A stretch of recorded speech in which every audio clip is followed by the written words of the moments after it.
Tinker Tailor here from RDT Trichon, bringing you another op replay, this time a 4-hit Fang on Massive Attack. This is a little bit longer of a video since it's 4 hits for a base that we tend to get in 3. I just wanted to show this approach though because we actually went to the left side to start off, which is not something I see 25-person task forces doing that much. So we'll jump right in. I'll try to let everything go as much as I can and speed up where I can to cut down on time. So starting off with a barrage here to get out the multi-level mines. So we never use barrages to clear mines that are in a straight line, but these are kind of staggered, so they're good to clear. One artillery to tag these 2 rockets, another artillery to tag these 2. So this rocket has been damaged the most, so it's the one that's going to be targeted first by Universal Remote. So we're going to come in here. This is my hit actually. I have 6 GB statues, 4 troop damage, and no troop health, and I'm bringing 4 boats of Grenadiers, 4 boats of Zookas, and Universal Remote. Universal Remote, just like every other targeting system of your troops, targets the closest, most damaged building.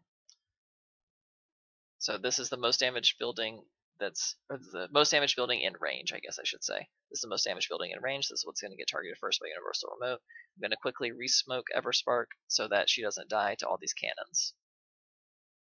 There we go. The rocket dies. I've hit Universal Remote again. This is the closest building. Since these are equally damaged, it's targeting the closer one. Right there I had to drop critters because I lost delay on all these cannons. So if I didn't use critters, Everspark would have just instantly died. So that rocket is dead. I re-smoked so that I could get this 3rd rocket, which I think I could have just hit Universal Remote twice and maybe gotten it, but I wasn't sure if all the critters were going to be stuck in this blind spot from that rocket or not, so I didn't want to chance it, so I just re-smoked instead. Typically, when someone does a split boats hit with Grins and Zookas, they'll do the Zooka part first and then the Grenadier hit because Grenadiers take forever and you let time run out. My only objective with my Zookas was to get this Grappler. A Grappler 2 with 585 building health has right around 171,000 health. So I did a barrage here. I knew that this was level 21 mine. This is 21, this is 21, this is 21. Everspark hit the only one that was level 22. But anyway, I thought it would take right around 45 seconds to get Zookas from deployment flags to the Grappler and kill the Grappler. So I was kind of banking on that. On clearing enough defenses with the Grenadiers before the 45-second mark, that I'd be able to make it. So you see I deployed right at 45 seconds left in the hit, and I actually ran out of time in the hit, as you could see in the loading screen, because all my troops aren't dead. So here I'm using this flare to get the Grenadiers to clear the shock mines. I hit 2 level 21 mines with my no troop health Zookas, but I hit mines with different groups of Zookas, so most of them are still alive. Here's a med kit right before this last non-max mine. So here there's a ton of scary stuff. I'm going to slow it down for this. A ton of scary stuff around here. The only actual thing that you need to shock, you only need 1 shock here to get this Grappler, which I know you're like, oh my gosh, what? You only need to shock the flamethrower. I brought 4 total boats, right? So I have plenty of DPS. So snipers are going to pick stuff off, cans are going to pick stuff off. I got all of those rockets, so I don't need to. The machine gun's going to get a couple, but these mortars are all going to drop on basically the same group of Zookas, so it's not a big deal for them to have died because, you know, they're all the same group. So I actually can get the Grappler and then not have to spend any more shocks, which means that I didn't need to spend more time farming GBE or anything like that. So the second hit does a really good job with Universal Remote starting off. So we're going to go ahead and clear some defenses here, or some mines here. We have a couple mines over here that we're going to clear, this 21 and this 21. The goal for Everspark here is going to be to get the shock launcher just to free up some more space for the Grenadiers to work on the shield generators. The shield gens have right around 240,000 health, so they need a lot of time on them. I think I showed this already, but it's 585% building health and 251% defensive building damage. So again, Everspark is here. The most damage building in range is this one. So initially Universal Remote targets this sniper tower. We don't want that one. We want to target the shock launcher. So we use Universal Remote, it targets the sniper, and then we flare the shock launcher to force targeting onto the shock launcher. There you go. And she moves up a little bit just to make sure she can hit it.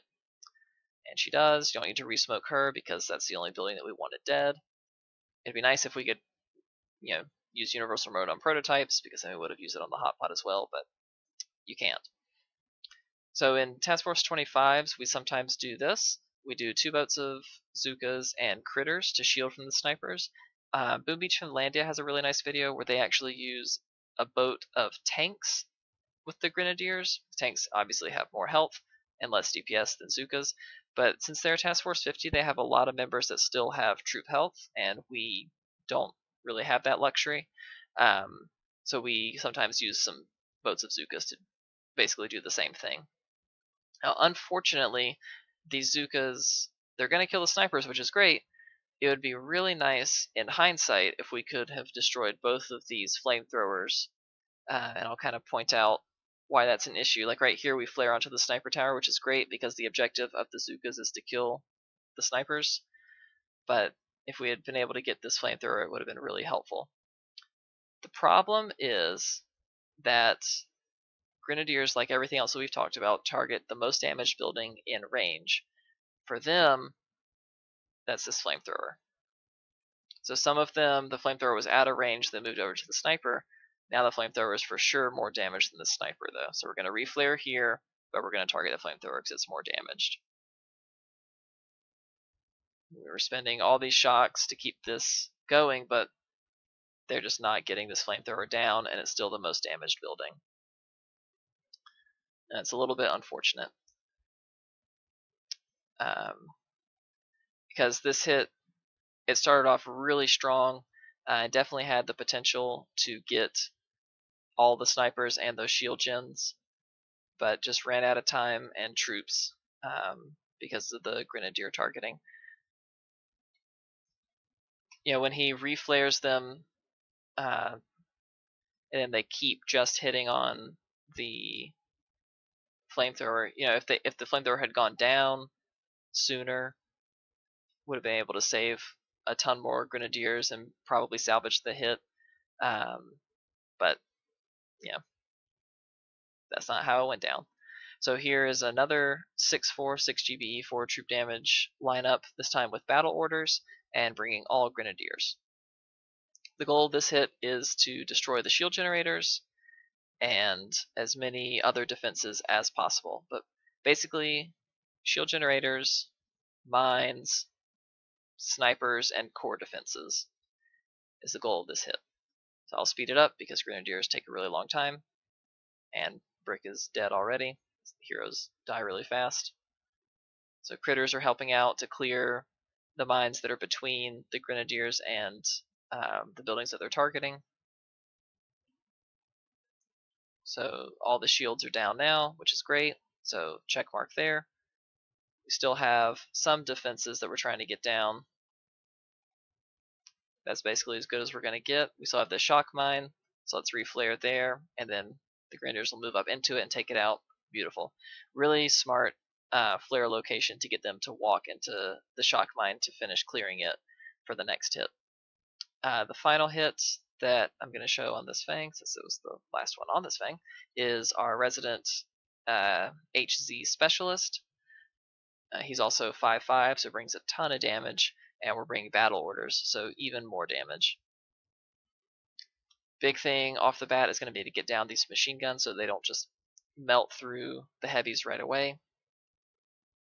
I'll speed this up a little bit here, but basically Brick walks at the same speed as heavies, so we're going to flare land the Zookas first, so we have a nice clear spot on the beach to deploy Brick and the boat of heavies. And then we're going to flare up to where we want to park and put our triangle smoke down, and then flare onto core and do critter shocks and all the great things for heavy Zooka hits. So we'll slow back down. Notice that the heavies and brick are deployed after the Zuka, so you flare, Zuka's turn, deployed those boats. So get up here, we're going to start smoking. This is a really nice spot. And then you'll see as this triangle smoke comes in, it's a little bit crooked. Ideally, we would have been spread out from this flare, but being the HC specialist that he is, Ad is going to reflare here and then onto core so that he can approach it from a nice 45 or a better degree angle. Critter shocks go in to distract everything. Core goes down. I mean, you have 7 boats of Zukas here with 166% troop damage and battle orders. I think battle orders level 4. So just a ton of damage going on. And the core only has just under 1.4 million damage, or million health after the shields are gone. So anyway, that was our 4-hit Fang. Just wanted to show that one because we went left instead of going to the right, which I think is kind of neat in the 25-person task force land. If you have any questions about anything you saw in the video, please leave a comment and I'll try to address it. Thanks for watching.